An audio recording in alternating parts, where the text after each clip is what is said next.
Assalamualaikum warahmatullahi wabarakatuh.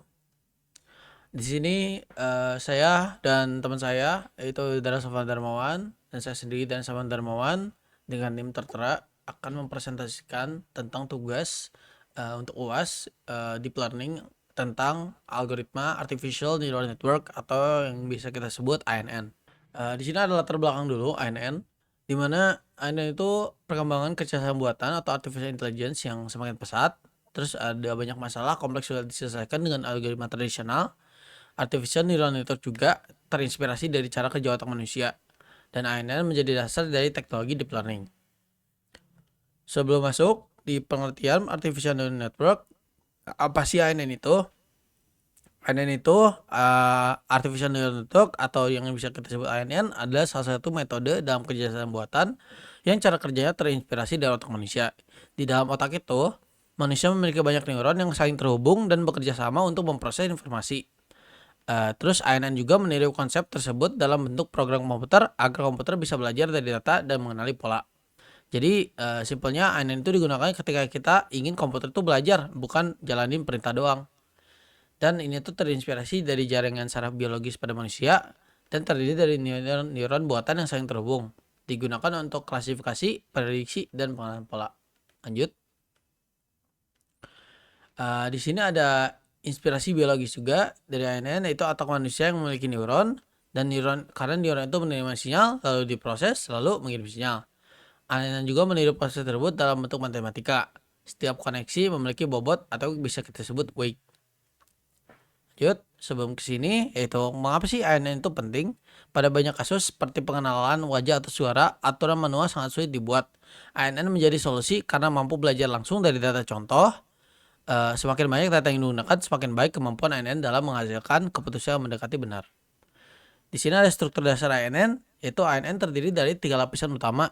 Input layer menerima data, lalu ada hidden layer memproses data, lalu ada output layer yang menghasilkan output. Lanjut. Terus ini ada neuron buatan. Di sini ada setiap neuron memiliki input, terus ada bobot atau bisa kita sebut weight, bias, sama fungsi aktivasi. Ada proses neuron yaitu input kali weight, terus ditambah bias, masuk ke fungsi aktivasi, lalu menghasilkan output. Lanjut. Di sini ada fungsi aktivasi. Apa sih fungsi aktivasi itu?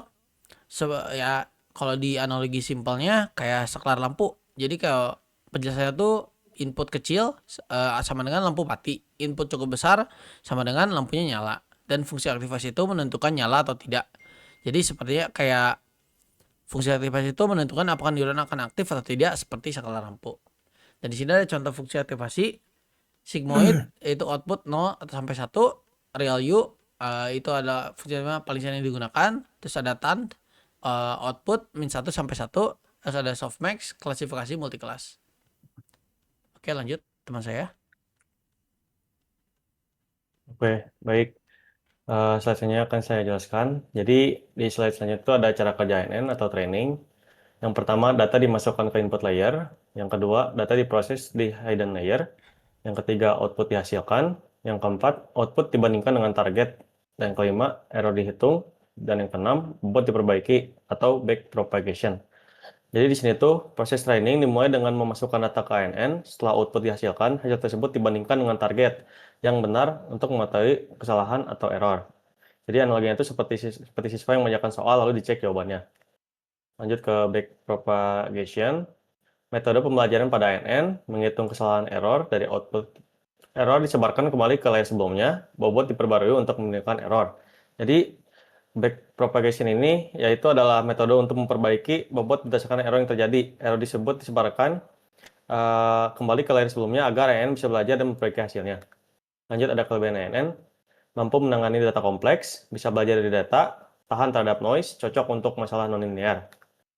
Ada kekurangan ANN, membutuhkan data yang cukup besar, proses training bisa lama, sulit dijelaskan atau black box, dan membutuhkan komputasi tinggi.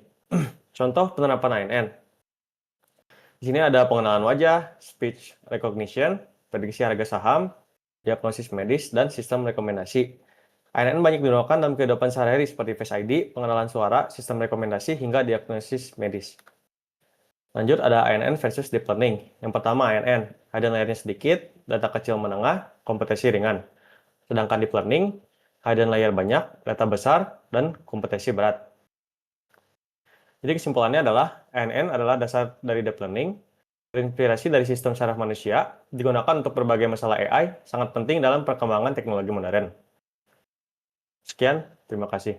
Sekian dari kelompok kami. Mohon maaf bila ada kesalahan kata. Wassalamualaikum warahmatullahi wabarakatuh.